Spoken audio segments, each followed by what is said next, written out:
გამარჯობა მეგობრებო, დღეს მინდა გესაუბროთ ხელოვნურ ინტელექტზე და მის ერთ-ერთ პოზიტიურ მხარეზე. ზოგადად ხელოვნური ინტელექტის შესახებ როდესაც საუბრობენ და ეხაც მუდმივად არის ხოლმე ამ თემაზე საუბარი, არის ბევრი ნეგატივი, რასაც ასე თუ ისე და შეიძლება ითქვას დიდწილად მეც ვეთანხმები. მაგალითად იმას არ ვეთანხმები, რომ კაცობრიობას გაანადგურებს, ამაზე ჩემი აზრები მაქვს და მე გაგიზიარებთ და თუ გაინტერესებთ, დაალაიქეთ და გამოიწერეთ ეს არხი, მაგრამ აი მაგალითად ჩვენ ვიცით, რომ მიდის მუდმივად საუბარი იმაზე, რომ გარემოსთვის ცუდი არის ეს ახალი გენერაციული ხელოვნური ინტელექტი, მაგალითისთვის ის, რომ შეიძლება საერთოდ სახელოვნებო სფერო მოსპოს, ის რომ საერთოდ მთელი სამუშაო ბაზარი ამოაყირაოს, ამოატრიალოს და ადამიანები სამსახუროდ უმუშევრად და უფუნქციოდ დატოვოს, თუმცა ეხლა ჩემი აზრით უსამსახურება და უფუნქციობა სხვადასხვა ცნებები არის, მაგრამ ვიღაცები თვლიან, რომ შრომამ რო შექმნა ადამიანი, მაგისთვის აუცილებლად საჭირო არის, რომ ყველანი ვიყოთ დასაქმებულები და თან ეხლა რო კითხო კომუნისტური მესიჯი არის შრომამ შექმნა ადამიანი და შრომა და თან კაპიტალიზმს ვინც ზეიმობს ხელოვნური ინტელექტის სათავეებში, ისინი გვეუბნებიან მაგას, რომ უფუნქციოდ დარჩებაო ადამიანი თუ არ იმუშავებსო და ეგეთი თემაც არის, რომ თქვენო ნუ ინერვიულებთო, ყველაფერს დახატავს, დაწერს და დაუკრავს ხელოვნური ინტელექტი, ჩვენ წავიდეთ და ყველამ ვიმუშაოთო. ხო. მაგრამ დღეს ამაზე არ ვისაუბრებ, დღეს მინდა ერთ-ერთ პოზიტიურ ასპექტზე ვისაუბრო, რომელიც ჩემთვისაც ძალიან საინტერესოა და ზოგადად ძალიან საინტერესო კუთხე არის ხელოვნური ინტელექტის და მგონია, რომ თუ აი ესეთი ტიპის სამუშაოებში და ესეთი ტიპის ფუნქციით გამოვიყენებთ ხელოვნურ ინტელექტს, იმაში რაც ადამიანებს არ შეუძლია, ან იმისთვის რაც დიდი ხანი დასჭირდება ადამიანს დროის შესამცირებლად თუ რაც შეიძლება ისეთი დეტალების აღმოსაჩენად, რომ გაგვიადვილოს პროგრესი, ამისთვის შესანიშნავი ხელსაწყო იქნება ამ შემთხვევაში ცხოველთა სამყაროსთან ურთიერთობა. გავიგოთ ბოლოს და ბოლოს რა უნდათ ჩვენგან კი არა და ზოგადადაც. მაგალითად ჩვენ ვიცით, რომ ბოლო პერიოდში არის ესეთი ტენდენცია ცელნამგალა ვეშაპებში, რომ მიდიან და ნავებს და იახტებს თავს ესხმიან და ანგრევენ და ანადგურებენ საერთოდ და რაღაც მომენტში ალბათ კარგი იქნება თუ გავიგებთ რა უნდათ ამათი თამაშობენ, შურიანები არიან, თუ უბრალოდ უნდათ რომ გამოყვარონ ხმელეთზე და გვითხრათ თქვენი ადგილი არ არის ოკეანეში და თავი დაგვანებით ისედაც ყველაფერი წალეკეთ და წაიღეთო, იმედია ოდესმე გავიგებთ და ის აუცილებლად შესაძლებელი იქნება იქიდან გამომდინარე, რომ კვლევებით დასტურდება, რომ ვეშაპებს ძალიან მრავალფეროვანი საკომუნიკაციო ენა აქვთ, ასე ვთქვათ, იმიტომ რომ იმ დონეზე რომ აი მაგალითად ჟურნალ Nature-ში გამოქვეყნებულ სტატიაში ვკითხულობთ, რომ თურმე კანადელი მეცნიერი შეინ ჯერო და მისი გუნდი, რომელიც იკვლევენ კაშალოტებს, აღმოაჩინეს, რომ სხვადასხვა რეგიონში, ანუ ოკეანის სხვადასხვა რეგიონში მობინადრე ვეშაპებს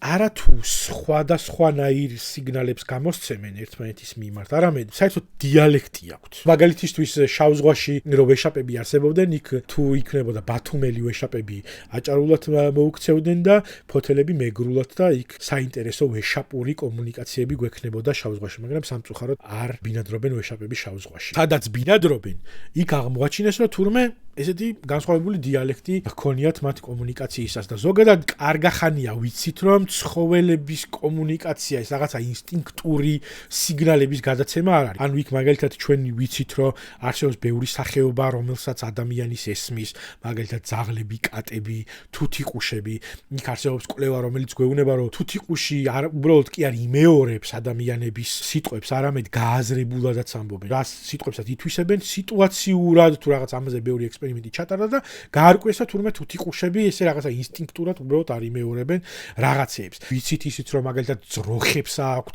იმის უნარი, რომ გაიგონ და აღიქვან სხვადასხვა სიტყვები, თუ კიდე ჭამთ ამ საცოდავ ძროხებს. ყველაზე ისეთი დიდი და საინტერესო კვლევა, როდესაც ცხოველებს შორის ერთმანეთის კომუნიკაციაზე იყო ლაპარაკი, ეს არის ჩრდილოეთ არიზონას უნივერსიტეტში მოღვაწე ადამიანი, რომელსაც ქვია კონ სლობოდჩიკოვი და მისი გუნდი, ესენი იკვლევდნენ ჩრდილოეთ ამერიკაში მობინადრე მდელოს ძაღლებს, prairie dog, ანუ ესეთი ცხოველი არის და აღმოაჩინეს, რომ თურმე ამ ცხოველებს აქვთ სხვადასხვა ხმოვანი სიგნალები, ანუ ჩაიწერეს ძალიან ბევრი ხმოვანი სიგნალი, როგორც აღმოჩნდა, ესენი რაღაცა სოფლებივით ბუნაგები აქვთ, რაღაცა ქსელი ბუნაგებით და იქ ცხოვრობენ ერთად. ძალიან სოციალური ცხოველი ყოფილა, ესენი მდელოს ძაღლი, როდესაც დაინახავენ რაღაცა არსებას, რომელიც მათ უახლოვდება, მტაცებელი, თუ მაგალითად ადამიანი ან რაღაცა ნებისმიერი სხვა არსება რაღაცა სხვადასხვანაირ ხმოვან სიგნალებს გამოსცემენ. და იმდენად რამდენადაც ეს რაღაც მომენტში ყურადღება მიაქციეს, რომ ძალიან კომუნიკაბელური არსებები არიან. ჩაიწერეს ხმოვანი სიგნალები და აღმოაჩინეს, რომ მაგალითად ადამიანის აღნიშნული ცალკე სიგნალი აქვს ამ შემდელოს ძაღლს, კოიოტისთვის ცალკე, ქორისთვის ცალკე, მერე უფრო ღრმად გამოიკვლიეს ეს თემა და აღმოაჩინეს, რომ თურმე ამათ შეუძლიათ, რომ ერთმანეთისგან გაარჩიონ კოიოტი და შინაური ძაღლი. მერე აღმოაჩინეს, რომ რამდენიმე ექსპერიმენტი ჩაატარეს და აღმოაჩინეს თურმე, რომ მაგალითად ადამიანს რომ დაინახავენ, გარდა იმისა, რომ ერთმანეთს ეძახიან, რომ ადამიანი მოდისო, იქ რაღაცა ხმოვანი სიგნალი ყოფილა, რომელიც გაანალიზეს და აღმოაჩინეს, რომ თურმე სხვადასხვა ფერის მაისური რო აცვიათ, იქ წითელ მაისურზე სხვა ქვეხმოვანი სიგნალია, ლურჯზე სხვა, ყვითელზე სხვა და მოკლედ ასე შეიძლება. ანუ არა მარტო ამოცნობა შეუძლიათ იმ არსებისა, ამ მტაცებელისა, რომელიც შემოგარენში შემოდის, არამედ აღწერენ კიდევაც. ანუ ზედსართავი სახელებიც აქვთ. ხო და მოკლედ ძალიან საინტერესო იქნება ხელოვნური ინტელექტის ჩართულობა ამ თემაში, რაც გააადვილებს აუცილებლად ამ თემას, იმიტომ რომ მაგალითად ეს დელოს ძაღლების ხმოვანი სიგნალების კვლევა, ძველი კვლევა არის 2010-იანების დასაწყისში და შესაბამისად, მაშინ ესე არ იყო განვითარებული ხელოვნური ინტელექტი და იქ სპეციალურად დაწერილი და შექმნილი კომპიუტერული პროგრამა იყო, რომლითაც მოახერხეს ამ ყველაფრის დიფერენციაცია და ეხლა ვთქვათ, უფრო მეტად შეძლებენ, რომ გამოიკვლიონ და რაღაცა შეიძლება ლექსიკონიც კი შექმნან რაღაც მომენტში, ბოლო დროინდელ კვლევებში, რომელშიც გამოყენებული იყო ხელოვნური ინტელექტი, იქ აღმოაჩინეს, რომ მაგალითად აფრიკული სავანის სპილოები და მარმოსეტი მაიმუნები ერთმანეთს არათუ ეურთიერთებიან, სახელებსაც არ ქმნიან და ამ სახელებით მიმართავენ. აი, მაგალითად რაღაცნაირად მგონია, რომ აი ამ მარმოსეტ მაიმუნს ჰქვია ირაკლი. შეიძლება ხანდახან ვიღაცები ეძახიან ხოლმე, რომ ირაკლი პროკურატურა მოდის და ოქროს ზოდები რო გაქვს ბუნაგში გადამალული გადაუფრო უკეთ გადამალული. ან რაღაცა ეგეთი. ხო და საბოლოო ჯამში ალბათ ბევრ რამეს გავიგებთ ცხოველებთან დაკავშირებით და ზოგადად რაც აინტერესებთ მეცნიერებს არის ის, რომ როგორ აღიქვავენ სამყაროს და თვით აღქმა, ესე ვთქვათ, ფილოსოფიური თვით აღქმა თუ აქვთ ცხოველებს და აი ამ ტიპის კომუნიკაცია, მაგრამ მე რაღაცნაირად მგონია, რომ როგორც კი ცხოველები გაიგებენ, რომ ჩვენ მათი გვესმის, გვაგინებენ. რა ცოტა მიზეზია აქვთ, რასაც ხა ჩვენ ამ პლანეტას ვუშვებით და რასაც მათ ვუშვებით. ჩემი აზრით ძალიან საინტერესო იქნება, რომ მაგალითად, როდესაც სანადიროდ წავა ვიღაცა, იმას რაღაცა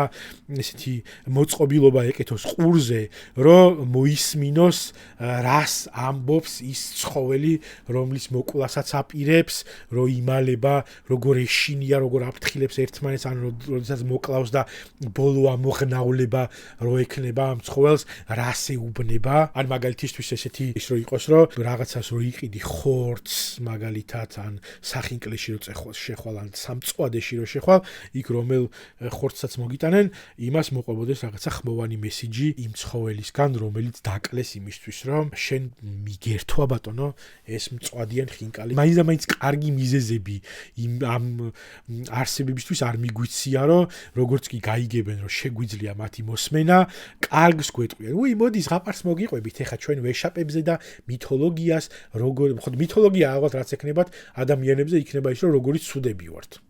ბოროტი არსებები, რა უცხო პლანეტელები ჩამოვიდნენ ოკეანეში და გველაპარაკებიან ეხა და მოდი უთხრეთ ამათ, რომ როგორი ვაიმე დიდი მადლობა, რომ დაცურავთ აქ და ბადეთი იჭერთ რაღაცებს. და სხვათა შორის მაგაზე გამახსენდა რამდენიმე წელს წინ გარდიანში იყო თუ არ ვცდები სტატია, რომელშიც სტატიის ავტორი თუ რაღაცა ადამიანთა ჯგუფი, რომელიც ამ სტატიაში საუბრობდა, წუხდნენ იმაზე, რომ ერთ-ერთი ზვიგენი შეჭრილი იყო ოკეანეში ხელოვნურად შექმნილ ნაკრძალში, ანუ იმ ადგილას, სადაც შეთანხმდნენ, ესე იგი სხვადასხვა ქვეყნის წარმომადგენლები, რომ მოდი აქ არ ვითეუზაოთო და მოკლედ აღმოჩნდა, რომ შესაბამისად ამ ნაკრძალში ოკეანის ამ ნაწილში თევზები გამრავლდნენ. და შეიჭრა თურმე ეს შენი ზვიგენი, რომელიც გაგიჟდა და გადაირია, იმიტომ რომ ესე იგი ამოუხაპეს მთელი ოკეანე ადამიანებმა და გადაშენების პირას მიიყვანეს უამრავი თევზი და უცებ ეს ტიპი გაიჩიტა სადღაც ნაკრძალში და უცებ აღმოჩნდა რომ არ არის საჭირო რომ შიერით კვდებოდე პატიოსანი ზვიგენი სადღაც ოკეანის მიყრუებულ და მეინსტრიმ კუთხეებში, არამედ არსებობს რაღაც ადგილები, სადაც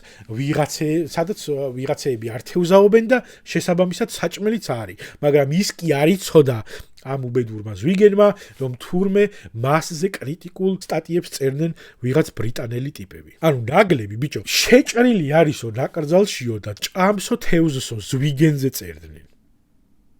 ძალიან საინტერესო თემა იქნება ეს და მგონია რომ ერთ-ერთი საუკეთესო გამოყენება რაც ხელოვნურ ინტელექტს ექნება არის ეს საკომუნიკაციო ენის დამყარება, იმიტომ რომ მე მგონია რომ ბევრ რამეს გავიგებთ საკუთარ თავზეც ადამიანები სამყაროზეც ბევრი გამოყენება იქნება იქ მაგალითად შეიძლება იყოს რომ ძველი საქმეები გაიხსნას და იქ გავიგოთ რომ არა მარტო სად არის რაღაც ზოდები გადამალული არამედ ვინ რა დანაშაული ჩაიდინა ოდესღაც სადღაც და საინტერესო იქნება რომ მაგალითად რომელიმე ცხოველი შეიძლება თუ არა მერე რომ იურიდიულად ცნოს სასამართლომ და მოწმედ მიიყვანოს სასამართლოზე და გადაათარგმნინო დაკითხო სასამართლოზე ეგეც ძალიან საინტერესო ამბავი იქნება და მგონია რომ აი ესეთი ტიპის გამოყენება ხელოვნური ინტელექტის არის ფანტასტიკური და არა ის რომ მოდი ახლა ჩვენ ყველანი ვიყოთ მუშები და რაღაცეები აბრახუნოთ იქ იმებში რეაქტორებში სადაც იმუშავებს ხელოვნური ინტელექტი და ხელოვნური ინტელექტი მერე გვიმღერებს ანუ ამას თავაზობენ ახლა რატომღაც რომ ჩვენ ყველამ ვიმუშაოთ რომ შრომამ შექმნა ადამიანი და ფუნქცია არ დავკარგოთ და ეს დახატავს კაცო რა გინდათ თქვენ ხო და არ ვიცი, მოკლედ ნახოთ რა იქნება. მე პირადად ძალიან მაინტერესებს სხვათა შორის 90-იანებისა და 2000-იანების მიჯნაზე რომ თბილისის ცირკში ჩამოყავდათ გიგანტური ხვლიკი იმას რა აქვს სათქმელი ქართველ მაყურებელზე. ან მაგალითად აი რაღაცა შედარებითი ის რო გავაკეთებინოთ რა. მაშინ როგორი იყო ქართველი მაყურებელი და ეხლა როგორი არის გიგანტური ხვლიკის თვალით დანახული ქართველები. ბიძინას ზვიგენისთან ინტერვიუ იქნება ძალიან საინტერესო. სხვათა შორის ერთი რაღაცა ადრე დაწერილი მქონდა კომედიური სკეჩი, რომელიც ვერ გადავიღე, სცენარი კი გამზადებული მაქვს 3 სერიის და მაგალითად იმაზე რომ რაღაც ოფისის ობობასთან არის ინტერვიუ, რაღაც ექსპერიმენტს ჩაატარებს ოფისის სტაჟორი და გამოიგონებს ამ თარგმნელს რა, იმისას ხელოვნური ინტელექტის და ცხოველების ენის და ობობას ჩასვავენ ამაში და ამ ობობასთან არის ინტერვიუ და გადავიღებ ოდესმე ალბათ თუ გინდათ რომ გადავიღო და ამი კომენტარით რომ გადაიღეო და 20 კომენტარი თუ იქნება რომ გადავიღო ეს სკეჩი გადავიღებ თუ არა და არ გადავიღებ ან ისედაც გადავიღებ მაგრამ 20 კომენტარი თუ იქნება უფრო მალე გადავიღებ მოკლედ აი ესეთი ამბავი მე კი ვიმაიმუნე მაგრამ მე აი ამ მაიმუნობის თარგმანსაც პირიქითაც რაღაცა იქნება ოდესმე და გავიგებთ მოკლედ ბევრ რამეს სამყაროზე, ცხოველებზე და ადამიანებზე. და მე ერთ რამეს გეტყვით რომ go vegan და თავი არ აგინებინოთ ძროხებს. აი რად გინდა? კაი, თუ ის არ არის შენთვის мотиваტორი რომ ცოცხალი არსება არ გინდა შენი სტეიკისთვის მოკლან, მაშინ იცოდეთ რომ არსებობს საშიშროება რომ რამდენიმე წლის მერე ძროხები გაგინებენ.